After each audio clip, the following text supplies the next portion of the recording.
Hello दोस्तों, solution by PJ में आप सबका स्वागत है। आज मैं आप लोगों के लिए मिसलेनियस के टॉप प्रश्नों का कलेक्शन लेके आ गई हूँ। तो चलिए देखते हैं आज के मिसलेनियस के प्रश्न में क्या है कुछ खास। और आप लोग से यहाँ पे आगे बढ़ने से पहले कहना चाहेंगे कि अगर अभी तक आपने हमारे चैनल को सब्सक्राइब नहीं किया है तो सब्सक्राइब कर लीजिएगा और प्लीज़ शेयर लाइक करना मत भूलिए। तो चलिए देखते हैं आज का पहला प्रश्न। चूँकि मिसलेनियस का सेशन है तो आपको इसमें हर विषय का क्वेश्चन मिलेगा। तो चलिए देखते हैं, गांधी सागर किस परियोजना का भाग है? यानी कि जो गांधी सागर है वो गांधी सागर क्या है? तो बांध है जो किस परियोजना का भाग है, ये आपसे पूछ लिया गया है। तो ये है किस परियोजना का भाग? ये आपका है चंबल परियोजना का भाग। किसका भाग? तो चंबल परियोजना का भाग। तो राइट आंसर हमारा क्या हो जाएगा? चंबल परियोजना। ठीक। अगर पूछ दे कि किस नदी पर है चंबल परियोजना, तो चंबल परियोजना चंबल नदी पर ही है। चंबल परियोजना चंबल नदी पर है। चंबल नदी कहाँ? तो एमपी में पड़ता है। ये चीज़ यहाँ पर ध्यान में रख लीजिएगा। और क्या गांधी सागर बांध कहाँ है? अगर आपसे पूछ ले कि गांधी सागर बांध जो कहाँ है, तो ये कहाँ है? एमपी में। ये चीज़ ध्यान में रख लीजिएगा, यानी कि मध्य प्रदेश में। ठीक। एक मध्य प्रदेश का और पूछ दिया जाता है, तो कौन सा? तो बाण सागर पर। बाण सागर बांध। जिस तरह गांधी सागर बांध उसी तरह बाण सागर बांध भी कहाँ है? तो ये भी मध्य प्रदेश में, एमपी में है। ठीक। उसी तरह नागा अर्जुन सागर परियोजना किस नदी पर है? तो ये आपका है कृष्णा नदी पर। किस नदी पर? तो कृष्णा नदी पर स्थित है नागा अर्जुन सागर परियोजना। तुलबुल परियोजना किस नदी पर स्थित है? तो तुलबुल परियोजना जो है झेलम नदी पर स्थित है। किस पर? तो झेलम नदी पर। और झेलम नदी का अगर प्राचीन नाम पूछ लिया जाता है कि झेलम नदी का प्राचीन नाम क्या था, तो बितस्ता नदी। ये चीज़ भी आप लोग ध्यान में रखिएगा। कौन नदी? तो बितस्ता नदी। उकाई परियोजना। तो उकाई परियोजना किस नदी पर है? तो ये आपका है ताप्ती नदी पर। किस नदी पर? ताप्ती नदी पर। और कहाँ? तो गुजरात में। तो ये पॉइंट बाय पॉइंट आशा करते हैं आप लोग का क्लियर हो गया होगा कि कौन सा परियोजना किस नदी पर है और किस राज्य में है। तो यही था हमारा क्वेश्चन नंबर 1। अब आइए क्वेश्चन नंबर 2 पे कि 2 में क्या है। तो 2 में है आर्य समाज की स्थापना किसने की थी। ऊपर आ गया ज्योग्राफी का क्वेश्चन। अब देखिए आपको हिस्ट्री का क्वेश्चन मिल गया कि आर्य समाज की स्थापना किसने की थी, और ये इम्पोर्टेंट प्रश्नों में से एक है। तो आर्य समाज की स्थापना की थी किसने? दयानंद सरस्वती जी ने। तो इसका राइट आंसर क्या हो जाएगा? Option number C. और दयानंद सरस्वती ने आर्य समाज की स्थापना कब की थी? तो ये भी ध्यान में रखिएगा कि 1875 में। और कहाँ हुआ था इसका स्थापना? तो मुंबई में। ठीक। वही दयानंद सरस्वती ने वेदों की ओर लौटो का नारा दिया था। और ये प्रीवियस ईयर पेपर में देखिएगा कि बहुत बार पूछा गया है कि वेदों की ओर लौटो का नारा किसने दिया था? तो दयानंद सरस्वती जी ने ही दिया था। उसी तरह दयानंद सरस्वती जी का एक बुक का नाम बार बार पूछा जाता है कि किसने लिखा था? तो सत्यार्थ प्रकाश। कौन प्रकाश? तो सत्यार्थ प्रकाश नामक पुस्तक के लेखक भी कौन है? तो दयानंद सरस्वती जी ही। ठीक। और दयानंद सरस्वती जी से क्या जान सकते हैं? तो अगर पूछ ले कि स्वराज शब्द कौन शब्द? स्वराज शब्द का सर्वप्रथम प्रयोग किसने किया था? सर्वप्रथम प्रयोग किसने किया था? तो ये भी दयानंद सरस्वती जी ने किया था। बात करेंगे राजा राम मोहन राय जी की कि इन्होंने किस चीज़। तो राजा राम मोहन राय जी ने किसकी स्थापना की थी? तो इन्होंने किया था एक मीरात उल अखबार। मीरात उल अखबार का प्रकाशन किसने किया था? राजा राम मोहन राय ने। एक और इनका काफ़ी फेमस पत्रिका है संवाद कौमुदी। संवाद कौमुदी। तो ये ध्यान में आप लोग रख लीजिएगा। सर सैयद अहमद खां की बात करें तो इनका क्या है? अलीगढ़ आंदोलन से कौन संबंधित है? अलीगढ़ आंदोलन से तो सर सैयद अहमद खान, या फिर बहावी आंदोलन से। बहावी आंदोलन, जो कुछ भी आपको बोल रहे हैं या फिर लिखते जा रहे हैं तो आप लोग से रिक्वेस्ट है कि साथ ही साथ आप लोग भी नोट डाउन करते जाइए, ताकि आपके पास भी एक अच्छे प्रश्नों का कलेक्शन तैयार हो जाए सब्जेक्ट वाइज, और रिवीजन में आपको आसानी होगा। और आपको PDF भी इसका बाद में सेशन के बाद आपको मिल जाएगा। तो आप लोग के लिए जितना हो सकता है सुविधा कर रहे हैं, आप लोग भी बस सपोर्ट कीजिए। बात करेंगे स्वामी विवेकानंद की, तो ये रामकृष्ण मिशन की स्थापना किसने किया था और कब किया था? तो 1897 में, और स्वामी विवेकानंद जी ने ही किया था। एक राजा राम मोहन राय से और याद रख लीजिएगा, जो बार बार पूछा जाता है कि राजा राम मोहन राय किसका स्थापना किए थे? तो ब्रह्म समाज का। किसका? तो ब्रह्म समाज का स्थापना किए थे 1828 में। ठीक। राजा राम मोहन राय को राजा का उपाधि किसने दिया था? ये क्वेश्चन भी पूछा जाता है कि राजा की उपाधि किसने दी थी। तो ये चीज़ भी ध्यान रख लीजिए, किसने दी थी? अकबर द्वितीय ने। किसने?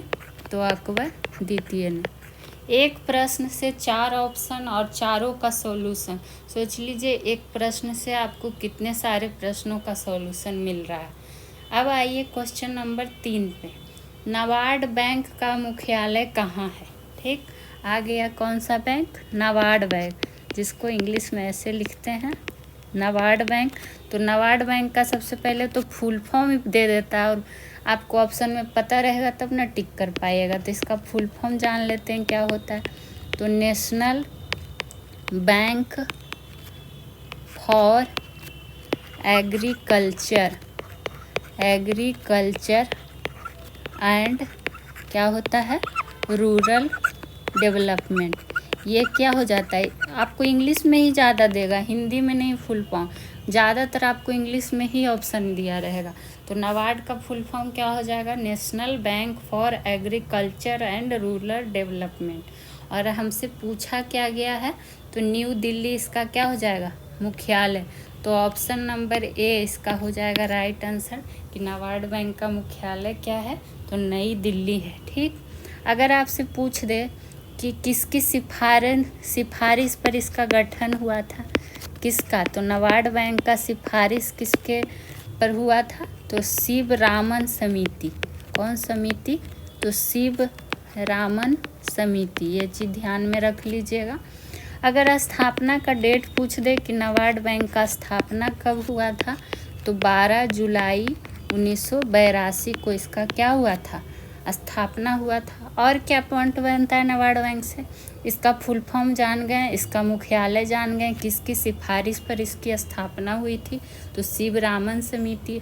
स्थापना हुई कब थी? तो 12 जुलाई 1982। एक प्रश्न और बन जाता है कि किस पंचवर्षीय योजना के तहत इसका मतलब क्या हुआ था? किस पंचवर्षीय योजना के तहत इसका क्या हुआ था? स्थापना हुआ था।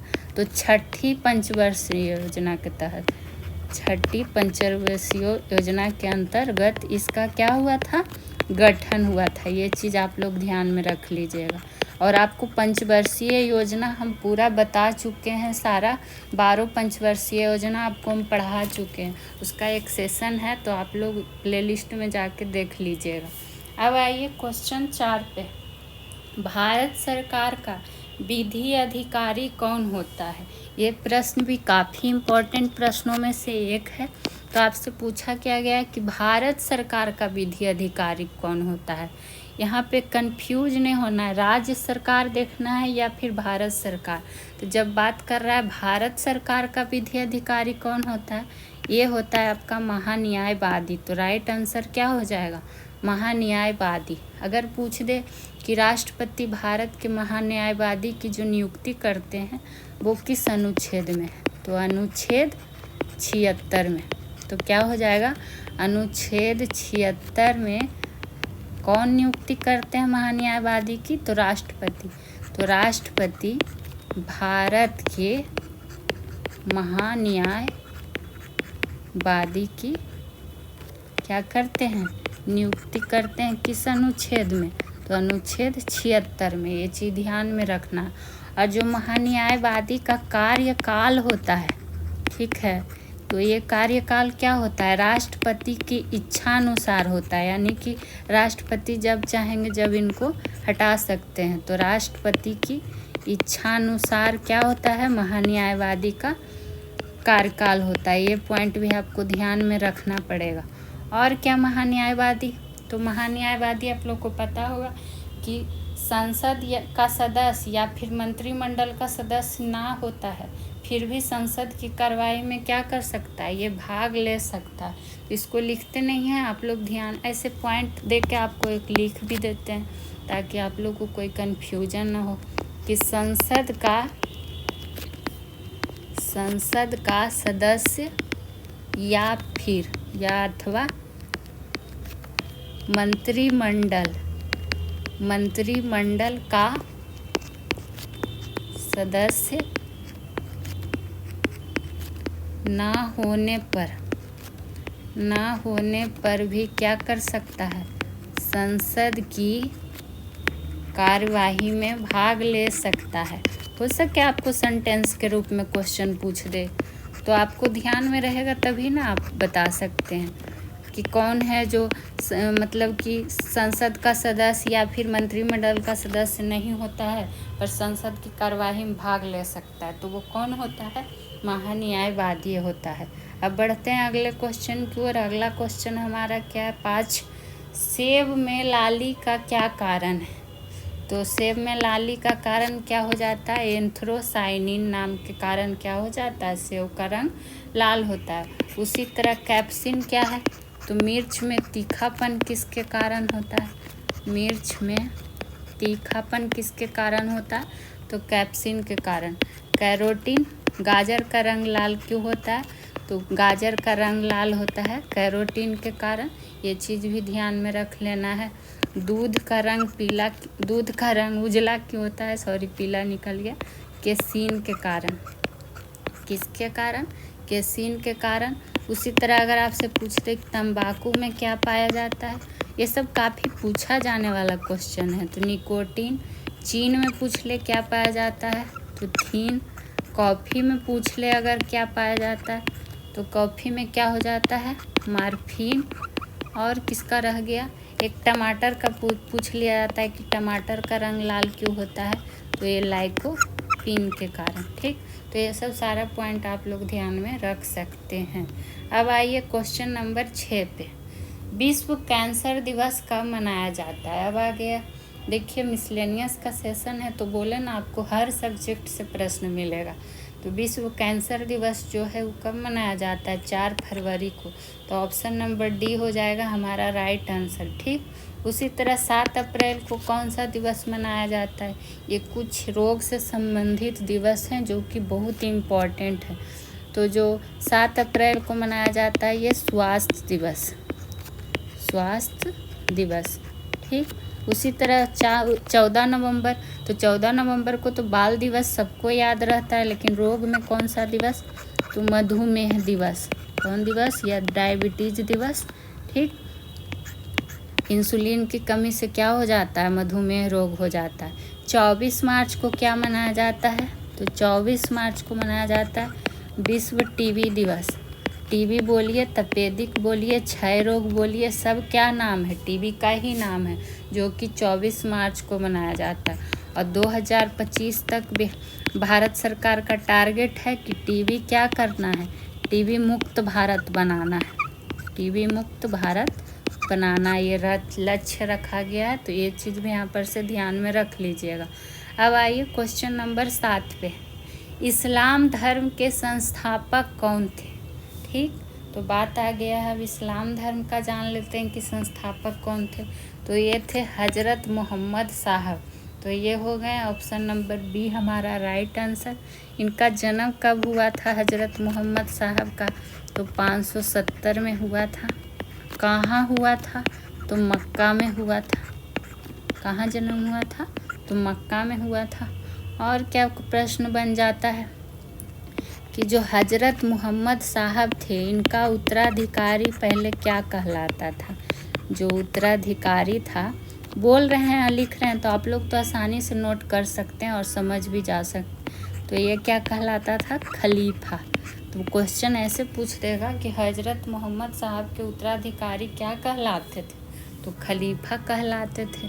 ठीक है, इनके जन्म दिवस पर, किनके जन्म दिवस पर, चूँकि ये क्वेश्चन किनसे संबंधित है, हजरत मोहम्मद साहब जन्म दिवस पर एक पर्व मनाया जाता था, उसका नाम क्या पूछ लिया जाता है, ईद ए मिलाद उल, ईद ए मिलाद उल मनाया जाता था। ये चीज़ ध्यान में रख लेना है। अगर पूछ दे कि इस्लाम धर्म का पवित्र ग्रंथ क्या हो जाएगा, तो यहाँ पे पॉइंट नोट करके लिख सकते हैं कि इस्लाम, रुक जाइए, इस्लाम धर्म का पवित्र ग्रंथ क्या हो जाएगा, नाम पूछ लिया जाता है तो कुरान। ये चीज़ भी आप लोग को ध्यान में रख लेना है। अब आइए क्वेश्चन नंबर 8 पर। भारत से टीबी उन्मूलन का लक्ष्य कब तक का है। देखिए, ये तो अभी आपको हम जानकारी दिए कि टीबी उन्मूलन का जो लक्ष्य है वो कब तक है, तो 2025 तक। तो राइट आंसर इसका क्या हो जाएगा।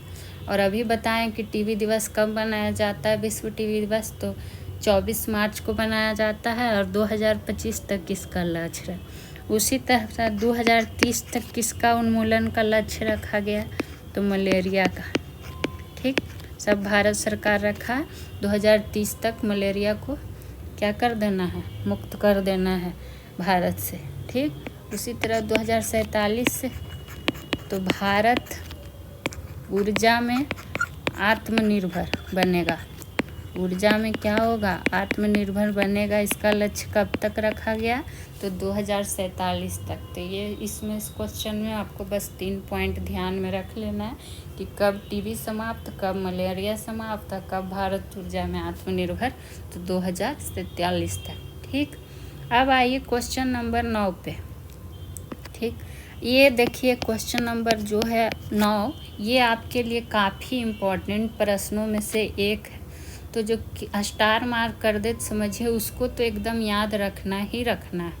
किसान सभा की स्थापना कब की गई थी, तो यहाँ पे कंफ्यूजिंग वाले 3 प्रश्न बन जाता है। तो बारी बारी से सबका सॉल्यूशन जानते हैं ताकि हमें एग्ज़ाम में कोई कंफ्यूजन ना हो। पहला तो कि किसान सभा की स्थापना कब हुई थी, जब सिर्फ रहे कि किसान सभा की स्थापना कब हुई थी, तब हो जाएगा 1928। तो राइट आंसर क्या हो गया इसका, 1928। ऐसे एग्जैक्ट डेट क्या था, 4 मार्च 1928। ठीक, किसान सभा की स्थापना की बात करें तो अगर वही आपसे कह दे कि प्रांतीय किसान सभा की स्थापना कब हुई थी, सिर्फ आगे में प्रांतीय जोड़ दे, प्रांतीय किसान सभा की स्थापना कब हुई थी, तब हुई थी 1929 में। ये चीज़ ध्यान में रखना है।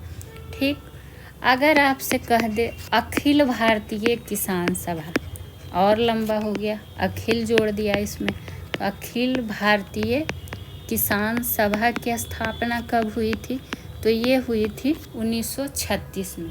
तो ये इसमें काफ़ी लोग कंफ्यूज हो जाते हैं। तो देखिए, छोटा मोटा दिमाग तो आप खुद भी लगा सकते हैं कि सिर्फ छोटा रहेगा किसान सभा, तो सबसे छोटा डिजिट 1928, थोड़ा सा उससे बड़ा होगा प्रांतीय लगेगा तो 1929, 28 से बड़ा 29, फिर और बड़ा होगा अखिल भारतीय किसान सभा, तो क्या हो जाएगा 1936। ठीक, ये चीज़ आप लोग ध्यान में रख सकते हैं। और बात करें कि क्या कहता है 1919 से क्या पॉइंट ध्यान में रख सकते हैं, 1919 से रख सकते हैं स्वामी विद्यानंद, एक नाम याद रख सकते हैं कि स्वामी विद्यानंद के नेतृत्व में क्या हुआ था, दरभंगा में किसान आंदोलन शुरू हुआ था। दरभंगा में किसान आंदोलन की क्या हुई थी, का प्रारंभ हुआ था। ऐसे याद रख सकते हैं, प्रारंभ हुआ था 1919 में। ठीक, और किसके नेतृत्व में ये नाम पूछ ले जाता है, तो स्वामी विद्यानंद के नेतृत्व में। और ये जो आप एक क्या जाने, किसान सभा, एक जाने प्रांतीय किसान सभा। ठीक, प्रांतीय किसान सभा। और एक और कौन जाने, अखिल भारतीय किसान सभा, अखिल भारतीय किसान सभा। ठीक, अगर ये तीनों का अध्यक्ष पूछ ले, क्या पूछ ले कि तीनों किसान सभा के अध्यक्ष कौन थे, यानी किसान सभा, प्रांतीय किसान सभा, अखिल भारतीय किसान सभा, तो जो अध्यक्ष थे वो कौन थे, स्वामी सहजानंद सरस्वती, स्वामी सहजानंद सरस्वती। यकीन मानिए आप लोग को जितना हो सकता है मेहनत से आप लोग को एकदम अच्छे कंटेंट देने की कोशिश कर रहे हैं, वो भी फ्री ऑफ कॉस्ट। तो आप लोग इसको ज़रूर फ़ायदा उठाइए, ऐसा सेशन आपको नहीं मिलेगा। अगर आप किसी भी एग्ज़ाम की तैयारी कर रहे होंगे तो आपके लिए हेल्पफुल रहेगा।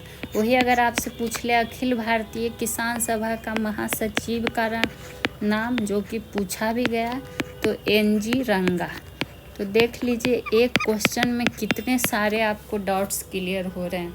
4 ऑप्शन से संबंधित प्रश्न प्लस एक्स्ट्रा, और वो भी आपको इतने अच्छे से बता रहे हैं, तो और क्या चाहिए आप लोग को। अब आइए क्वेश्चन नंबर 10 पर। विजयनगर साम्राज्य की स्थापना किसके शासन काल में हुई। तो आपसे पूछा क्या गया है कि जो विजयनगर साम्राज्य है उसका स्थापना किसके शासन काल में हुआ है, तो उसका नाम क्या है, मोहम्मद बिन तुगलक। तो ऑप्शन डी इसका हो जाएगा राइट आंसर। तो मोहम्मद बिन तुगलक के शासन काल में विजयनगर साम्राज्य की क्या हुई थी, स्थापना हुई थी। लेकिन अगर यही आपसे पूछ दे कि विजयनगर साम्राज्य के संस्थापक कौन थे, तब क्वेश्चन का आंसर बदल जाएगा। संस्थापक कौन थे, तब हो जाएगा क्या, हरिहर और बुक्का। यही दोनों ने मिलकर क्या किया था, विजयनगर साम्राज्य का स्थापना किया था। और कब किया था, तो 1336 में। तो ये चीज़ आप लोग को कन्फ्यूजन में नहीं चल जाना है कि स्थापना के समय कौन था शासन काल में। शासन काल पूछेगा तो मोहम्मद बिन तुगलक, लेकिन संस्थापक पूछेगा तो क्या, हरिहर और बुक्का। और प्रश्न क्या बन जाता है विजयनगर साम्राज्य से, अगर आपसे पूछ दे कि विजयनगर साम्राज्य की राजधानी क्या थी, विजयनगर साम्राज्य की राजधानी क्या थी, तो क्या हो जाएगा, हम्पी। ठीक, कृष्णदेव राय की बात करें तो क्वेश्चन क्या पूछ लेता है ना कि अष्टदिग्गज किसके दरबार में थे, तो किसके दरबार में, तो कृष्णदेव राव के दरबार में। तो ये चीज़ ध्यान में आपको रख लेना। और यहाँ पे क्या हम लोग पॉइंट जान सकते हैं, जो भी इससे संबंधित होगा प्रश्न आपको कोशिश करेंगे सारा बताया जाए, ताकि आपका प्रश्न एग्जाम में गलत ना हो। अगर आपसे पूछ ले कि विजयनगर साम्राज्य था जो किस नदी के किनारे बसा था, तो ये एक पॉइंट भी ध्यान में रख लीजिएगा कि तुंगभद्रा नदी के किनारे। किस नदी के किनारे, तो तुंगभद्रा नदी के किनारे क्या था, विजयनगर साम्राज्य स्थित था। ठीक, ये पॉइंट आप लोग ध्यान में रख सकते हैं। एक पॉइंट और जान लीजिए जो कि इम्पोर्टेंट है कि अगर आपसे पूछ ले कि विजयनगर साम्राज्य का पतन जो हुआ वो किस युद्ध के बाद हुआ, मतलब किस युद्ध के कारण हुआ, तो तालीकोटा का युद्ध के कारण, तालीकोटा का युद्ध। ठीक, तालीकोटा का युद्ध कब हुआ था, तो 1565 में। तो ये तालीकोटा का युद्ध का और भी अन्य नाम है, तो आप लोग कमेंट सेक्शन में कमेंट कीजिएगा कि क्या नाम है। अब हो गए हमारे क्वेश्चन 10 पूरे। तो आप लोग से अब यहाँ पर एक रिक्वेस्ट है कि हमारे चैनल को सब्सक्राइब कीजिए, शेयर कीजिए, लाइक कीजिए। जो भी तैयारी करते हैं किसी भी एग्ज़ाम की, तो उसको ज़रूर ये वीडियो शेयर किया कीजिए और लाइक करना मत भूलिए। और कोई भी प्रॉब्लम हो या फिर कुछ भी सुझाव हो तो आप लोग कमेंट सेक्शन में कमेंट कर दिया कीजिए। अब आइए क्वेश्चन नंबर 11 पे। एलिफेंटा दर्रा कहाँ स्थित है? आपको बोले थे ना आज मिसलेनियस का सेशन है, तो आपको हर विषय का क्वेश्चन दिखेगा। अब आगे एलिफेंटा दर्रा कहाँ स्थित है, तो ये आपका स्थित है कहाँ, तो श्रीलंका में। तो ऑप्शन ए हो जाएगा हमारा राइट आंसर। उसी तरह जम्मू कश्मीर का कुछ दर्रा महत्वपूर्ण है जो बार बार एग्जाम में पूछा जाता है। एक पूछ लिया जाता है काराकोरम दर्रा, और एक याद और रख लीजिएगा बनिहाल दर्रा। बनिहाल दर्रा ये जम्मू कश्मीर का है, ठीक। उसी तरह महाराष्ट्र का ध्यान में रख लीजिएगा थाल घाट दर्रा, और एक याद रख लीजिएगा भोर घाट दर्रा। जो पूछा जाता है, जो ज़्यादा एक्स्ट्रा आपको नहीं बताएंगे कि बस कॉपी सजा लीजिए भर भर के, जो इम्पोर्टेंट है वही बताया जाएगा। बात करेंगे पाकिस्तान और अफ़गानिस्तान के बीच कौन सा दर्रा, तो खैबर दर्रा। कौन दर्रा, तो खैबर दर्रा। तो ये सब इम्पोर्टेंट दर्रा है, तो इसको एकदम ध्यान में ज़रूर से ज़रूर रखिएगा, ठीक है, भूलना नहीं है। अब आइए क्वेश्चन नंबर 12 पे। न्यूमर द्वीप किन देशों में विवाद है? तो यानी कि जो न्यूमर द्वीप है उसको लेकर किन किन देशों में विवाद है, यही क्वेश्चन है। तो जो विवाद है ये भारत और बांग्लादेश के बीच इस द्वीप को लेकर विवाद है। उसी तरह चीन और जापान के बीच सेनकाकू द्वीप को लेकर विवाद है। देख रहे हैं, जैसा क्वेश्चन है उसी से संबंधित सारे ऑप्शन हैं और सारे का सॉल्यूशन आपको मिलेगा। तो चीन और जापान देश में किस द्वीप को लेकर विवाद है, तो सेनकाकू द्वीप। इंग्लैंड और अर्जेंटीना के बीच बात कर लें कि किस द्वीप को लेकर विवाद है, तो फॉकलैंड द्वीप। कौन द्वीप, तो फॉकलैंड द्वीप। उसी तरह रूस और जापान में किस द्वीप को लेकर विवाद है, तो क्यूराइल द्वीप। कौन द्वीप, तो क्यूराइल द्वीप। चलिए अब बढ़ते हैं अगले क्वेश्चन पे, 13 पे। 13 में क्या है, निम्नलिखित में से विद्वानों की परिषद किसे कहा जाता है? बताइए, विद्वानों की परिषद पूछ लिया गया है कि किसे कहा जाता, तो ये आपको कहा जाता है राज्यसभा को। तो ऑप्शन नंबर डी हो जाएगा हमारा राइट आंसर। अब राज्यसभा से संबंधित और प्रश्न जानते हैं, ऐसे कर देते हैं। राज्यसभा, ठीक। सबसे पहला प्रश्न, अगर आज से पूछ ले राज्यसभा का गठन किस अनुच्छेद में, तो किस अनुच्छेद में, तो अनुच्छेद 80 में। ये हो गया पहला प्रश्न। राज्यसभा को और क्या बोलते हैं, उच्च सदन, उच्च सदन या फिर क्या, अस्थाई सदन। उच्च सदन कहे या स्थायी सदन किसे कहा जाता है, तो राज्यसभा को। अगर पूछ ले कि राज्यसभा का सदस्य होने के लिए न्यूनतम उम्र सीमा कितनी है, न्यूनतम उम्र कितनी होनी चाहिए, और ये सब आप प्रीवियस ईयर क्वेश्चन उठा के देखिए, सारा आपको मिलेगा। तो 30 वर्ष है, ठीक। और क्या, अगर पूछ दे कि राज्यसभा का पदेन सभापति कौन होता है, बताइए। इतना ऐसे डिटेल में पढ़ेंगे पॉइंट बाय पॉइंट तो कोई क्वेश्चन छूटेगा, तो इसलिए मन से पढ़िए। तो उपराष्ट्रपति होता है, जो राज्यसभा का क्या होता है, पदेन सभापति होता है। वही अगर पूछ दे कि इसके सदस्यों का कार्यकाल कितना होता है, जो भी राज्यसभा से इम्पोर्टेंट प्रश्न बन रहे हैं आपको हम बता रहे हैं, तो इसके सदस्यों का कार्यकाल कितना होता है, तो ये कितना होता है, 6 वर्ष। ये एक पॉइंट बन गया, क्या ये एक प्रश्न बन गया। अगर पूछे कि राज्यसभा की शक्ति से संबंधित अनुच्छेद, राज्यसभा की शक्ति से संबंधित अनुच्छेद कौन सा होगा, ये भी पूछा गया, इम्पोर्टेंट है कि अगर आपसे पूछ दे कि राज्यसभा की शक्ति से संबंधित अनुच्छेद कौन सा है, तो अनुच्छेद कौन सा हो जाएगा, 249। तो देख लीजिए सिर्फ राज्यसभा से कितने सारे पॉइंट हमारे बन गए। अब बढ़ते हैं अगले क्वेश्चन 14 की ओर, जो क्या गया, देखिए इकोनॉमिक्स का क्वेश्चन। अर्थशास्त्र का जनक किसे कहा जाता है, तो अर्थशास्त्र का जनक जो कहा जाता है वो एडम स्मिथ को कहा जाता है। ये तो आप लोग बहुत बार सुने भी होंगे। एडम स्मिथ, एक इसका पुस्तक है जो बार बार पूछा जाता है। कौन सा पुस्तक, वेल्थ ऑफ नेशन। कुछ कुछ चीज़ आप अंग्रेजी में ही याद रखिएगा, आपको ध्यान में आ जाएगा। ठीक, तो वेल्थ ऑफ नेशन बुक है जो किसका है, एडम स्मिथ के द्वारा ही लिखा गया है। ठीक, और एडम स्मिथ ने क्या कहा था, तो एक इसका सेंटेंस था कि जो अर्थशास्त्र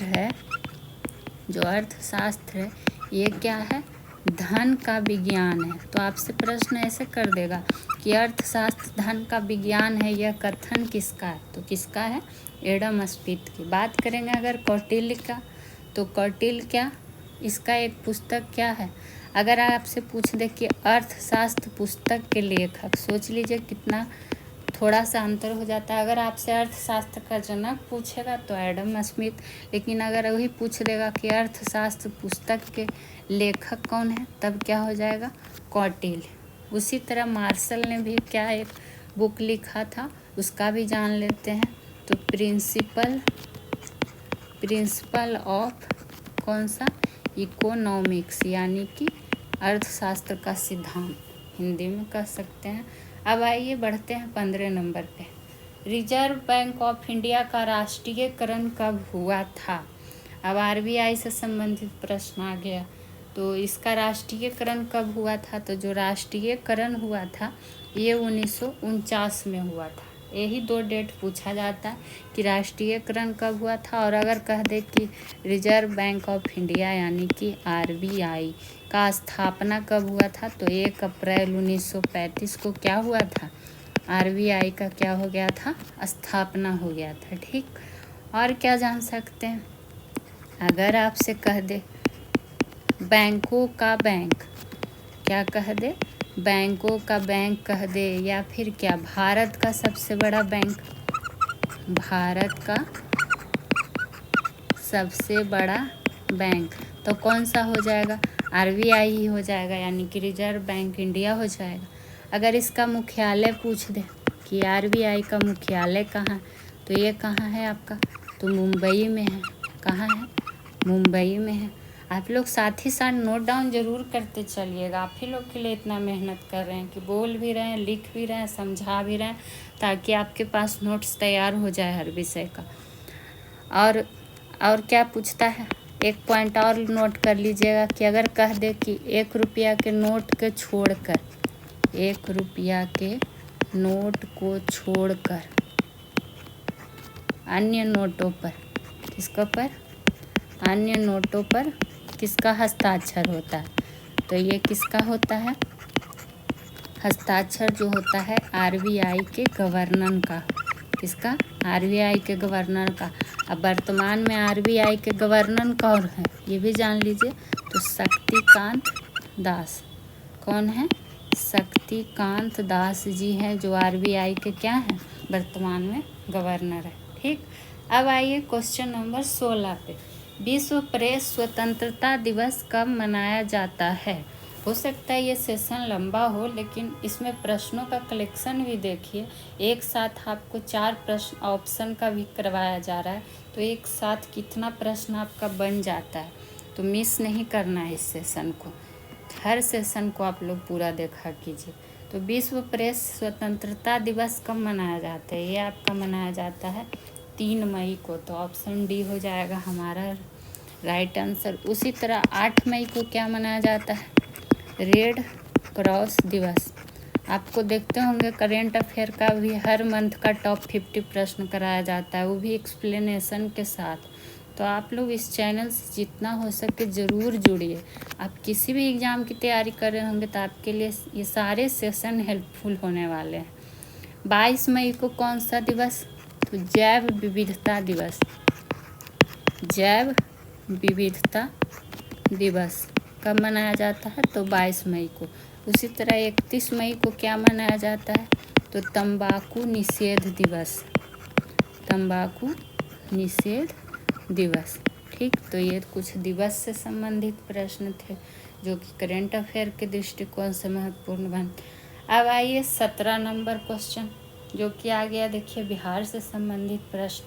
कुशेश्वर पक्षी अभयारण्य बिहार के किस जिले में स्थित है, तो तो किसका पूछा गया है? कुशेश्वर पक्षी अभयारण्य, जो कि बिहार के दरभंगा जिले में स्थित है। तो ऑप्शन ए हमारा राइट आंसर हो जाएगा। उसी तरह अगर अररिया में पूछ दे तो क्या है? अररिया में परमान डॉल्फिन अभयारण्य। अगर आपसे पूछ दे कि परमान डॉल्फिन अभयारण्य बिहार के किस जिले में है, तो अररिया जिले में है। ये आपको इम्पोर्टेंट है, इसको ज़रूर ध्यान में रखिएगा। पश्चिम चंपारण में वाल्मीकि राष्ट्रीय उद्यान है। क्या है? वाल्मीकि राष्ट्रीय उद्यान कहाँ है? तो पश्चिम चंपारण में। उसी तरह बेतिया मैन में एक पूछ लिया जाता है इम्पोर्टेंट, क्या है? सरैया मैन पक्षी विहार। सरैया मैन पक्षी विहार बिहार के किस जिले में है? तो ये आपका है बेतिया में। तो मिसलेनियस का मतलब ही क्या हुआ कि सारे 6 दिन जो भी आप लोग पढ़े उसका रिवीजन। मिसलेनियस में सारा मिक्स। तो हो सकता है आपको कुछ प्रश्न पढ़े हुए मिलेंगे जो कि सेशन में करवाए जाते हैं। तो चूँकि मिसलेनियस है, समझिए एक रिवीजन क्लास ऑल ओवर एक सप्ताह का, तो आप लोग ज़रूर से ज़रूर देखा कीजिए। अब आइए क्वेश्चन 18 पे। भारत की प्रथम महिला राज्यपाल कौन थी? अब क्या पूछ लिया गया है? भारत की प्रथम महिला राज्यपाल।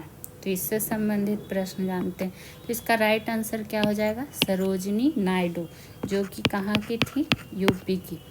तो ये भारत की प्रथम महिला राज्यपाल बनी थी। ये चीज़ ध्यान में, चूँकि पहला कोई चीज़ होता है भारत में हो या फिर विश्व में, तो इम्पोर्टेंट बना। उसी तरह मीरा कुमार, तो भारत की प्रथम महिला लोकसभा अध्यक्ष कौन थी? तो ये मीरा कुमार। ये एग्ज़ाम में बहुत बार पूछा गया है, आप लोग को पता भी होगा अगर previous year set mark.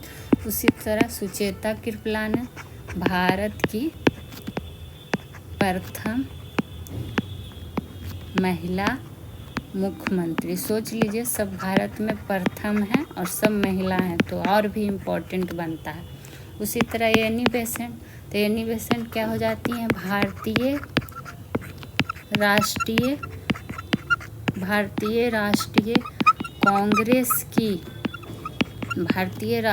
Congress की क्या?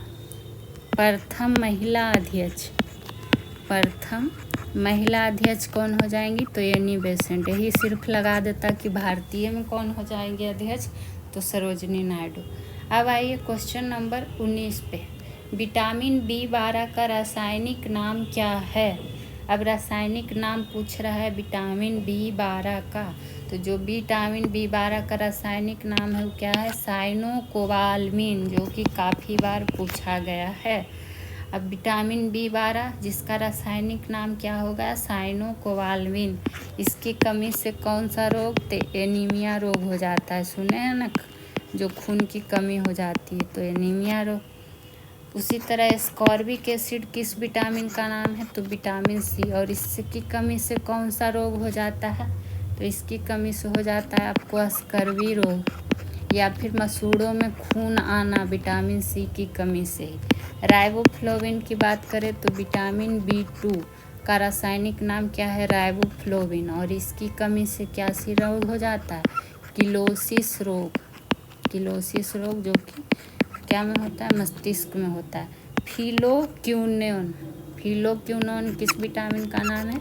तो विटामिन K का। और इसकी कमी से क्या हो जाता है? हीमोफीलिया रोग। कौन रोग? हीमोफीलिया रोग। तो ये थे विटामिन से संबंधित रोग और उसका रासायनिक नाम। अब आइए क्वेश्चन 20 पे। आज़ाद हिंद फौज का स्थापना का विचार सबसे पहले किसके मन में आया था? यहाँ आपसे पूछा क्या कि विचार सबसे पहले किसके मन में आया? तो ये आया था कैप्टन मोहन सिंह के। तो राइट आंसर क्या हो जाएगा? Option number B। और गठन का विचार कब आया था? तो 1942 में। ठीक, ये चीज़ ध्यान में रखना है। वही अगर कहे कि पुनः गठन, इसका मतलब आज़ाद हिंद फौज का पुनः गठन कौन किए थे? तब किए थे सुभाष चंद्र बोस जी। और कब हुआ था पुनः गठन? तो 1943 में। ठीक, अगर पूछ दे कि आज़ाद हिंद फौज की महिला शाखा, ऐसे लिख लीजिए, आज़ाद हिंद फौज की महिला शाखा का नाम क्या था, ये पूछा गया है एग्जाम में काफ़ी बार। तो ये था रानी झांसी रेजिमेंट, क्या नाम था, आज़ाद हिंद फौज की महिला शाखा का नाम था। ठीक है। और 1943 में ही क्या हुआ था, आज़ाद हिंद फौज क्या हुआ था, अस्तित्व में आया था। कहाँ, तो सिंगापुर में। तो एक पॉइंट नोट करके ये भी लिख सकते हैं कि 1943 में आज़ाद हिंद फौज क्या हुआ था, अस्तित्व में आया था। अस्तित्व में आया, लेकिन कहाँ, तो सिंगापुर में। सिंगापुर में। तो आज के लिए इतना ही, फिर मिलेंगे किसी और विषय का, किसी और सेशन का साथ। तो आप लोग जुड़े रहिए इस चैनल से। चैनल को सब्सक्राइब कीजिए, शेयर कीजिए, लाइक कीजिए। तब तक के लिए खुश रहिए, मस्त रहिए। फिर मिलेंगे। Thank you.